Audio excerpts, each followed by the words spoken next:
fierté et de détermination. Merci beaucoup. Vous incarnez avec fierté la tradition des Bleus au Québec et je vous en félicite. Dans 6 jours, la plupart d'entre vous vont déposer un bulletin de vote pour décider qui formera le prochain gouvernement du Canada. Ce vote va aussi décider si vous allez continuer à vivre dans l'injoie financière à chaque fin de mois à cause des taxes et des impôts de Justin Trudeau, ou si vous allez avoir plus d'argent dans votre poche grâce à notre plan. Ce plan comprend une baisse d'impôts pour tous, permettant à une couple de revenus moyens d'économiser 850 $, la fin de la TPS, des factures d'hydro et de chauffage, un crédit d'impôt pour le transport en commune vert, permettant à une famille de 4 d'économiser jusqu'à 1 000 $. Réduire l'impôt sur les congés de maternité, mettant jusqu'à 4 000 $ dans les poches des nouveaux parents. Un crédit d'impôt pour la condition physique des enfants, permettant aux parents de réclamer jusqu'à 1 000 $. Augmentation du crédit en raison de l'âge, ce qui bénéficiera le plus aux aînés à plus faible revenu et va donner à une couple jusqu'à 300 $.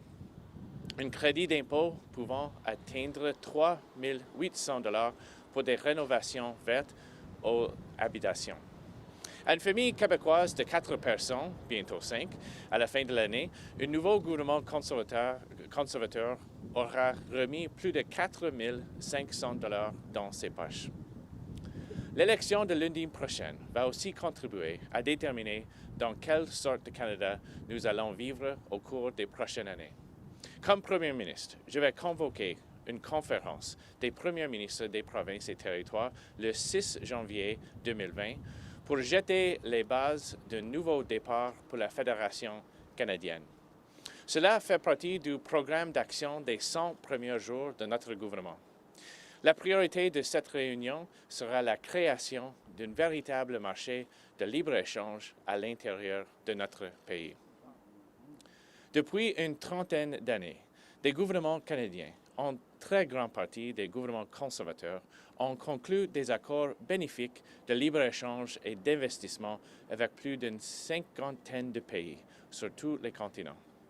Mais nous n'avons jamais réussi à libérer notre commerce intérieur de milliards de barrières, de règlements et de complications qui pénalisent nos propres producteurs, investisseurs et travailleurs. Autre situation aberrante, sous l'entente de libre-échange entre notre pays et l'Union européenne, certaines compagnies européennes vont bénéficier d'un accès plus facile à certains marchés canadiens que des compagnies de la province voisine.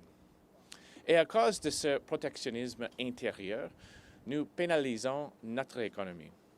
Le Fonds monétaire international, par exemple, estime que notre produit intérieur brut augmenterait de 4 % ou 80 milliards de dollars si on éliminait ces barrières commerciales. Une nouvelle génération de premiers ministres provinciaux et territoriaux est prête à travailler avec un nouveau gouvernement fédéral pour donner aux Canadiens et Canadiennes de nouvelles possibilités de développement économique dans leur propre pays. Et lors de cette première réunion fédérale, provinciale des premiers ministres, nous allons pouvoir déterminer comment juger si une loi ou un règlement qui entrave le commerce interprovincial doit être remplacé. Nous pourrons ainsi nous débarrasser d'un grand nombre d'exceptions à nos lois ou règlements qui visent à soustraire certaines activités provinciales de la compétition interprovinciale.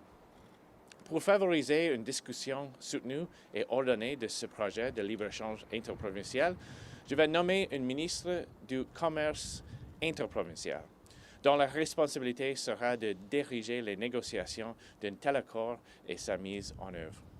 Notre approche sera la même que pour la négociation d'accords commerciaux internationaux, avec des délégations et des négociateurs professionnels. Elle aura aussi le plein soutien et la pleine attention du gouvernement fédéral. Within the first 100 days of a new Conservative government, I will convene a First Ministers' meeting on January 6, 2020, in Ottawa, to start the process of breaking down interprovincial trade barriers and negotiate a truly free trade agreement between the provinces that will create jobs and opportunity from coast to coast. These barriers prevent the free flow of people, goods, and services across provincial borders. They make it more expensive to run a business. They hurt consumers with higher prices and less competition. And they discourage and frustrate big dreaming innovators who want to change the world. We are missing out on a whole new frontier of opportunity and prosperity. The International Monetary Fund estimates that eliminating interprovincial trade barriers could add $80 billion to Canada's GDP. This is incredibly frustrating. Think of all the people we could lift out of poverty and help get ahead in life if we simply got government out of our own way. And I will appoint a Minister of Interprovincial Trade whose sole job will be to lead these negotiations on my behalf and oversee the implementation of a new trade deal. It should not be easier to trade with other countries than between Canadian provinces. We are one free country. We should have one free market. L'an dernier, les Québécois ont pris une décision importante, soit celle d'élire un nouveau gouvernement à l'Assemblée nationale. Et dans moins d'une semaine, les Québécois peuvent envoyer à Ottawa un gouvernement conservateur qui comprend la réalité québécoise et qui va pratiquer un fédéralisme de collaboration. J'ai très hâte de recevoir le Premier ministre Legault à Ottawa pour que l'on puisse se mettre au travail. M. Legault et moi avons déjà trouvé un terrain d'entente sur plusieurs dossiers, dont le rapport d'impôt unique qui va améliorer le quotidien de tous les Québécois. Nous sommes aussi d'accord sur la création d'un troisième lien entre Québec et Lévis. Et mon gouvernement sera une partenaire financière de cet important projet.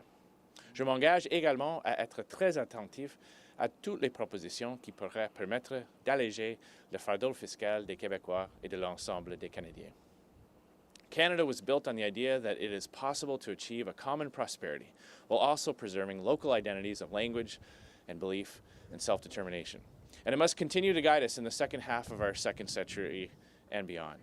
For as Canada's first Prime Minister, Sir John A. Macdonald, once said, everything is to be gained by union and everything to be lost by disunion. Sadly, the wisdom of our first Prime Minister is lost on our current one. Canada needs a new approach, and for that, it needs a new government. In 1861, with Confederation still 6 years off in the distance, Macdonald said of Canadian Union, "We are a great country and shall become one of the greatest in the universe if we preserve it. We shall sink into insignificance and adversity if we suffer it to be broken." Some 158 years later, I stand before you to say that I am ready to stand for our union and to reimagine it for the 21st century. I will work with the provinces in the same spirit of open federalism our founders envisioned. And I will work tirelessly to tear down trade barriers between provinces and territories that have held captive our nation's potential for far too long. Only then can we unleash Canada's true and limitless potential so Canadians from coast to coast can get ahead. Comme Premier ministre, je vais favoriser l'établissement de relations régulières, harmonieuses et productives entre notre gouvernement et celui du Québec et de toutes les provinces et territoires du Canada.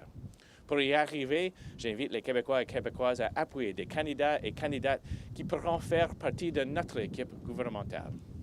À un moment aussi prometteur de notre histoire, 155 ans après la Conférence du Québec, qui a posé les bases de la Fédération canadienne, j'ai besoin de la nation québécoise pour remplacer Justin Trudeau et relancer la collaboration entre les provinces canadiennes. Malgré les belles paroles de son chef, le Bloc ne peut pas remplacer Justin Trudeau. Et nous savons tous que le Bloc va travailler avec le Parti québécois dès le lendemain de l'élection. Tous ensemble, j'ai confiance que nous pouvons nous donner un gouvernement conservateur qui traite toutes les provinces comme des partenaires et qui va en donner plus pour vous dès maintenant. Merci beaucoup. Thank you very much. Happy to take your questions. Merci beaucoup.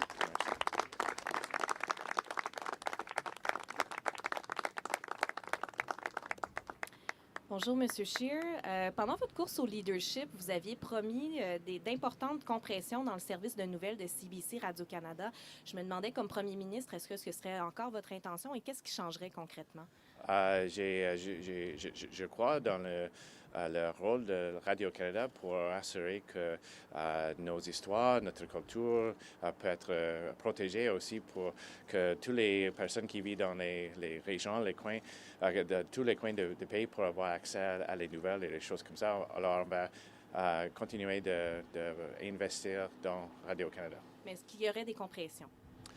Comme j'ai dit, on va maintenir, c'est dans notre plateforme, on va maintenir l'investissement dans Radio-Canada. Okay. Et comme follow-up, vous parliez hier d'un choix entre une coalition libérale NPD et une majorité conservatrice. Pourquoi vous refusez-vous de parler d'une minorité conservatrice qui semble être un choix plus réaliste en ce moment? C'est clair que c'est seulement un gouvernement conservateur qui peut équilibrer le budget, réduire les impôts et rendre la vie plus abordable. Tous les autres partis croient dans les grands déficits. Tous les autres partis veulent avoir une augmentation des dépenses et une augmentation des impôts pour le pays. C'est seulement notre parti qui peut rendre la vie plus abordable pour les Canadiens. Alors ça, c'est le choix. Le choix est très clair pour les Canadiens dans cette dernière semaine. Un gouvernement conservateur majoritaire qui va réduire les impôts, laisser plus d'argent dans les poches des Canadiens et rendre la vie plus abordable, ou un gouvernement de coalition entre l'NPD et Justin Trudeau qui va augmenter les impôts et assurer que la vie coûte plus cher. M. Scheer, Philippe Vincent Foisy de Radio-Canada. Ce matin, le Bloc québécois est à Lévis, au chantier de la Davie, et dit les conservateurs, pendant les 10 années qu'ils ont été au pouvoir, ont abandonné la Davie. Lorsqu'ils ont été dans l'opposition, ils ont été complètement inutiles. Qu'est-ce que vous leur répondez? Mais ça, c'est tout faux. Ça, c'est complètement faux. C'est notre gouvernement conservateur qui a assuré que Davie a eu le contrat pour l'Astérix. Et une des premières décisions que Justin Trudeau a essayé de faire, c'est d'annuler ce contrat avec l'affaire Norman. Alors, c'est clair pour c'est clair pour les Québécois et Québécoises que c'est notre parti qui a toujours appuyé Davie et c'est seulement notre parti. Mais au cours des 4 dernières années, quand ils disent que vous avez été inutile, c'est quoi vos accomplissements au cours des 4 dernières années pour Québec? Mais on peut regarder l'augmentation le nombre des contrats pour Davie grâce à notre pression, grâce à notre concentration sur Davie. Et j'ai aucune leçon de recevoir de M. Blanchet parce que avec plusieurs députés de Bloc, ça va assurer que Justin Trudeau reste comme premier ministre. Et c'est clair que Davie ne vont pas avoir le même accès que sous un gouvernement conservateur. Good morning, Mr. Scheer. Stephanie Levitz from the Canadian Press. What's wrong with the current free trade agreement that exists between the federal government and the provinces signed in 2017? Well, when you talk to different manufacturers and producers of all different types of products, there are still many hurdles. There are still many barriers. You can have a product that is inspected provincially that then has to go and get inspected by another province after it flows through there. There are still many hurdles on the regulatory side as well. So those are the types of things that we will be looking to eliminate, to apply standards all across the country. If it's if I can eat something that was produced in Saskatchewan and inspected in Saskatchewan, but if I cross over the border into Manitoba, I can't, that doesn't make much sense for consumers. And so we're going to ensure that there can be free flow of goods between the provinces. That's good for consumers. It's good for our businesses as well. And as a second question, under a Conservative government, would you make any changes to the current Supreme Court justice nomination process? And would you consider formalizing the current deal between the Trudeau government and the province of Quebec around the specific selection of judges from here? We will always work with the province of Quebec to ensure that its place in Confederation is respected and protected, and we will follow the normal course for appointing Supreme Court justices. On va toujours respecter le rôle du Québec dans notre confédération et assurer que le Québec a le même aspect de notre Cour suprême qu'il a eu pendant les dernières 58 ans. Et on va toujours respecter le processus actuel pour nommer les juges. Hi, Mr. Scheer. It's Annie Bergeron-Oliver with CTV National News. Historically, a party has not been able to form government without Ontario and or Quebec. Your party is currently polling at a distant third in Quebec, and Ontario is more divided than ever before with 3 strong parties. I'm wondering how you think you can form a majority government without strong support in both provinces. We are going to win seats all over this country. We're going to win seats in Quebec. We're going to win seats in Ontario that we haven't held before. I'm very optimistic about the results on October 21st because the choice is becoming more and more clear, and Canadians now see that there is only one party, there is only one leader who will ensure that life becomes more affordable. There is only one leader that will bring us back to balanced budgets and put an end to these endless deficits that are leading to tax hikes and threatening our social services. That is the Conservative Party. There is now a clear choice between our party and an NDP Liberal coalition, which will raise taxes, kill jobs, drive out investment, cancel big projects. I know Canadians won't want that to happen, and that's why I'm very optimistic for October 21st. And on the tone of the election, this campaign so far seems to be more negative with more personal attacks than we've seen in years. What do you think about the tone, and why do you think it does appear to be more harsh this time around? Well, when you look at the types of negative campaigns that Justin Trudeau and his team are running, I believe a lot of that comes from the attacks that Liberals have made. Remember, it was Finance Minister Bill Morneau who called our deputy leader a Neanderthal. It's just yesterday, Justin Trudeau's top advisor tweeted out a picture of me shaking hands with a construction worker wearing a safety vest and making a link to racists. I mean, that's just despicable. And Justin Trudeau has yet to apologize for that or order his top advisor to apologize for that. He has basically insulted everyone who has to wear a high visibility safety vest to work. Justin Trudeau and his team are now lumped in with racists. I mean, that is despicable and disgusting, and that is, and the tone comes right from the top. Hi, good morning. Christy Kirkup with the Globe and Mail. I just wanted to ask you, Turkey is ignoring the threat of U.S. sanctions and is pressing on with its attacks against Kurdish fighters and civilians in Syria. What is your assessment of the Canadian government's decision to halt military exports to Turkey? Well, I would first of all say that I believe that it was the wrong decision to leave the Kurds on their own after they have fought beside us and our allies in the fight against international terrorist groups. We would expect that any member of NATO would live up to international law and respect human rights. And you know, in these early days of this conflict, we would certainly follow the same type of course of action. Oui, alors je crois que c'est une mauvaise décision de laisser les Kurdes et après qu'il a lutté contre le terrorisme global avec nos alliés nous avons les ententes qu'un membre de l'OTAN va respecter les droits des êtres humains et les lois internationales. And just on another matter, your platform does not explicitly refer to race and diversity, but it does refer to francophones as minorities. Why is that? We will always stand up for the human rights of all Canadians, regardless of their faith, their background, their sexual orientation, their race, their creed. We will always uphold, as we always have. This is the party of the Bill of Rights. This is the party of John Diefenbaker. This is the party that has always supported an open, inclusive immigration system that welcomes people from all over the world. Bonjour, M. Scheer, Al Sarraj, HuffPost Canada. Ce matin, quand je suis arrivée ici, M. Blaney m'a informé que lui ne croit pas que la loi 21 elle est discriminatoire. J'aimerais savoir si vous pensez que la loi 21 elle est discriminatoire. Nous avons été toujours clairs. J'ai la même position sur le premier jour de cette élection qu'aujourd'hui. On ne va pas intervenir dans ce cas. C'était une décision des élus du Québec. Ce n'est pas quelque chose qu'on va suivre au niveau fédéral. Vous avez absolument pas répondu à ma question. Ma question, c'est est-ce que vous pensez, do you, Andrew Scheer, think that Bill 21, the law is discriminatory? Est-ce que vous croyez que la loi elle est discriminatoire? Un simple oui ou non ferait. So this is a case that is now before the courts in Quebec, and we will not intervene in this case. This is not something that we would pursue at the federal level. That's not what I asked you.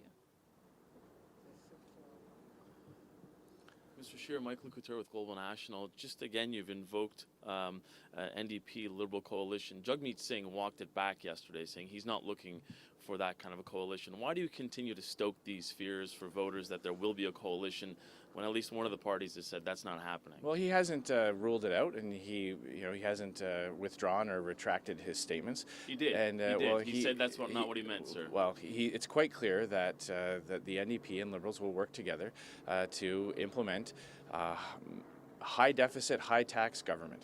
And it's quite clear that Justin Trudeau would pay any price to stay in power. So when we look at the NDP platform and we look at their massive deficits and the tax hikes to go along to pay for it, they need to be honest to Canadians exactly which taxes will go up, exactly which big projects in this country they will cancel. And Canadians have a right to know that. They also know that the choice in this election is now crystal clear. Every other party wants to run massive deficits and raise taxes to pay for it. We are the only party that will get back to balanced budgets so we can lower taxes and put more money in the pockets of Canadians. That is a crystal clear choice now. Now, polls are showing that either way we're headed to a minority government. You've already said you're not going to have a partnership with anybody. All of the parties say they're not going to partner with you. How is the Scheer government going to get anything done in a minority situation? Well, we're going to get a majority government. In a minority situation, sir. I'd like you to answer that question, if you don't mind. We're going to get a majority government. And, I'll leave it to others and pundits and analysts to speculate. My job in the next 6 days is to go get that majority government. That's exactly what I'm going to do. C'est pour les analystes de faire les spéculations. Mon rôle, mon responsabilité est de gagner un gouvernement majoritaire le 21 octobre et c'est ce que je vais le faire. Good morning, Mr. Scheer. Olivia Stepanovich, CBC News. Would you change the equalization formula to address Jason Kenney's and Alberta's concerns? So, the Liberals locked in the equalization formula for the next 5 years without any consultation with provinces. I understand the frustration in Western Canada, in Alberta and Saskatchewan, when we see big energy projects that could create thousands of jobs and untold prosperity, not just for Western provinces, but for all Canadians. When we see Justin Trudeau's inaction or mismanagement leading to the cancellation of those types of projects or the massive delays. I understand where that frustration comes from. I do think there are some things in the short term that can be addressed. For example, the lag between real-time economic data and the changes that flow from that. That can take several years for the economic situation of a province to trigger changes in the equalization formula. I think that given the type of world we live in now, where we have access to that information much more quickly, that's something that can be addressed. So those are some of the initial steps. But I think the focus for Premier Kenney and for Western Canadian provinces is to get our energy sector back on its feet. And in your view, do you think Quebec gets too much equalization money?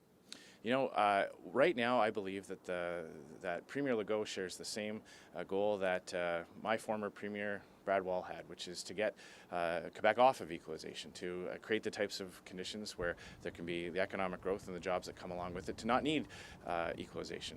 And I am prepared to work with Premier Legault to achieve exactly that. But yes or no, do you think they get too much money? I think the focus has to be getting off of equalization, not needing equalization. That's the focus. That is where there will be much more productive work done between the federal government and the provincial government, and that is exactly what I will do.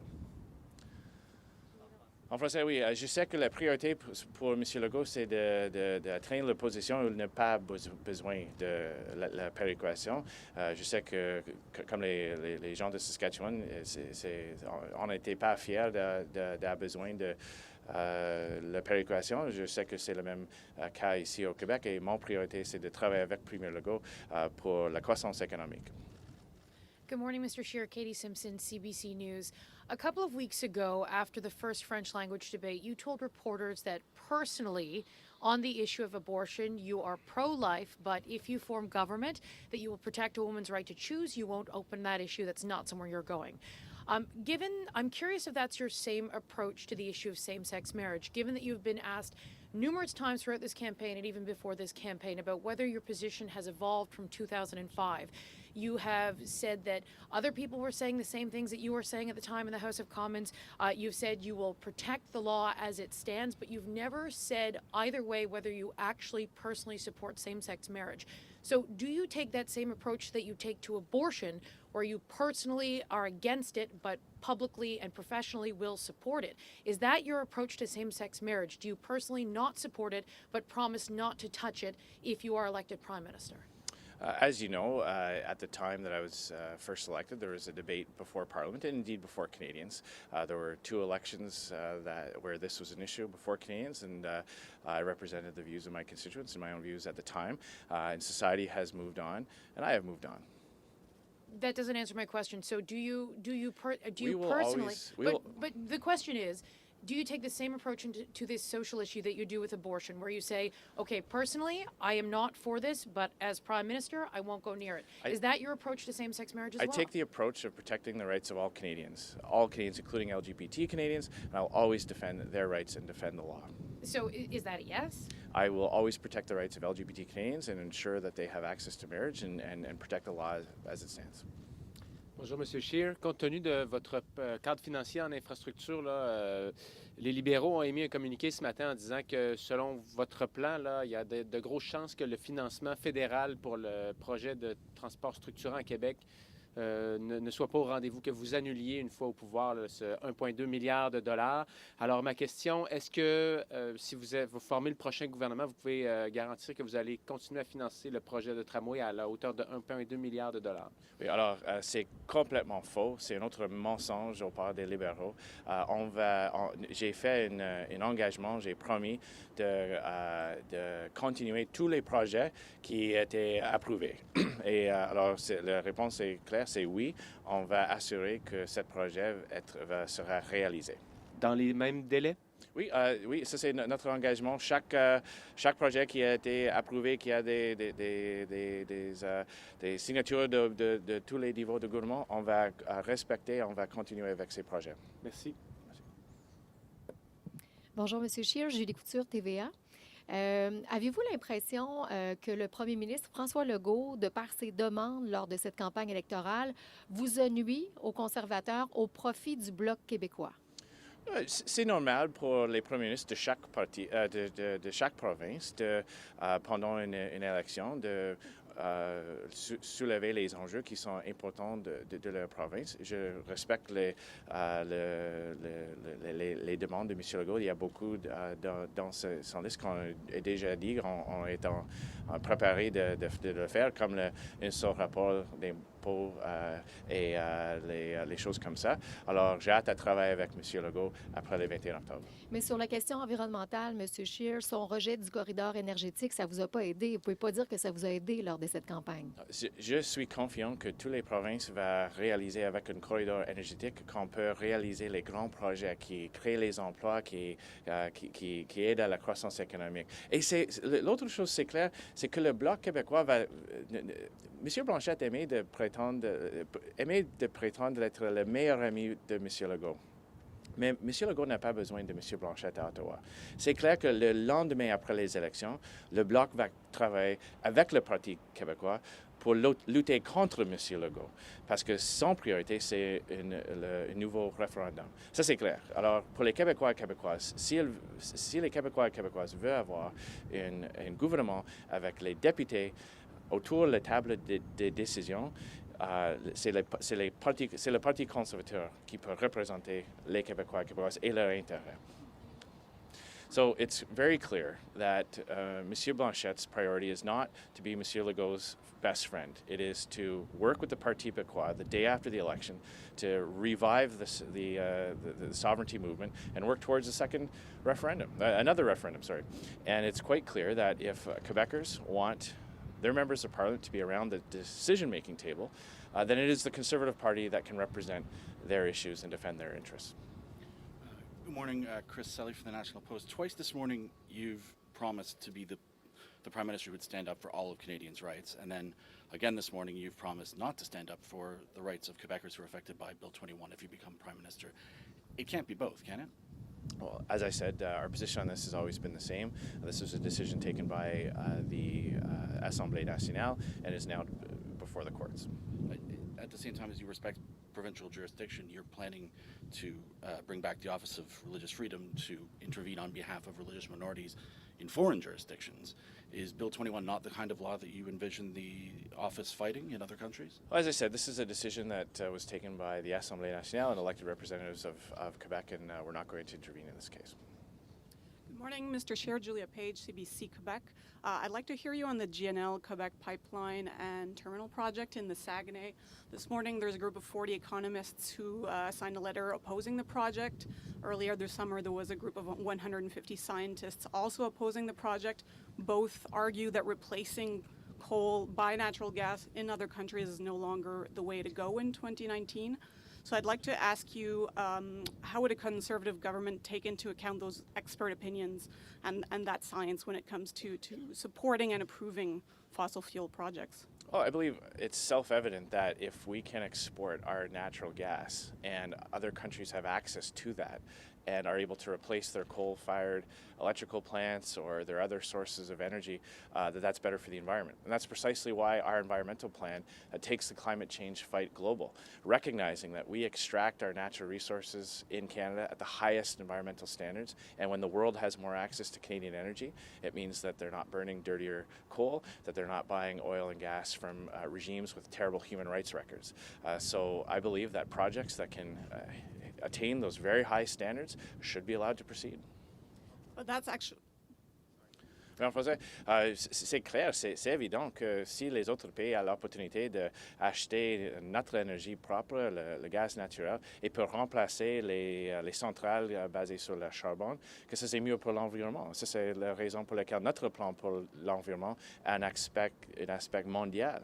Alors nous allons toujours appuyer les projets qui peuvent atteindre les niveaux environnementaux très élevé et c'est essentiel pour notre économie. I'd actually ask you the same question when it comes to the third link here between Quebec City and Lévis. All the experts here, urbanists who have spoken out publicly about it, say this is not what we need to do in 2019. We have to go toward public transit and not towards building new roads. So I'd like to know why you're supporting the project before actually knowing all the results of the studies that are in motion right now. I'm supporting this project because I know the people of the City of Quebec want this project. It's quite clear. And we know that the work done between the city and the province will ensure that the third link will adhere to very high environmental standards and will ensure that it's built in such a way that respects everything from fisheries to the water. We know that. So in order to help improve the quality of life for Quebecers, for the people of the City of Quebec, to shorten commute times so they can get home to their families quicker, we will support this project. The work will be done by the municipal and provincial levels, and then the federal government will be there as a partner. And I should add, it's only our party that supports le troisième link. C'est seulement le Parti conservateur, c'est seulement moi comme Premier ministre qui peut réaliser le troisième lien. Tous les autres partis sont contre le troisième lien. En français, s'il vous plaît, M. Scheer. Oui.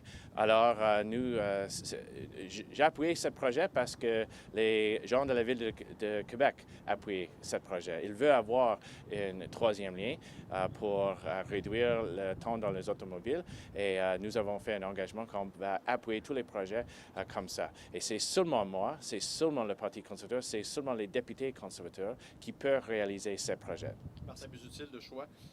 Justement, sur le troisième lien, est-ce qu'il y a un montant maximal ou après ce montant-là, votre gouvernement ne sera plus enclin à débourser de l'argent pour ce projet-là? Les accords pour déterminer le financement sont basés sur les principes d'un partenariat entre les différents niveaux. Je suis confiant que le business case va être là et on va regarder les chiffres. Ça sera le sujet des négociations, mais on va respecter les principes traditionnels au part de le gouvernement fédéral. À partir de quel montant il ne serait plus responsable de financer ce projet-là? Mais ça, c'est une question hypothétique parce que c'est clair que le gouvernement municipal, le gouvernement provincial ne veut pas payer trop. Il veut avoir un projet responsable et on va assurer d'être là pour réaliser ce projet. Juste en terminant sur le projet de tramway, vous êtes engagé à continuer les engagements du précédent gouvernement si jamais vous êtes élu. Avez-vous l'impression que cet engagement-là va vous nuire ou vous aider dans la région de Québec? C'est important pour les gens de Québec et pour le gouvernement municipal d'avoir la certitude. Alors, nous avons dit qu'on va respecter les projets qui ont déjà été approuvés, mais aussi on va assurer que le troisième lien peut être réalisé aussi. Merci beaucoup. Thank you very much.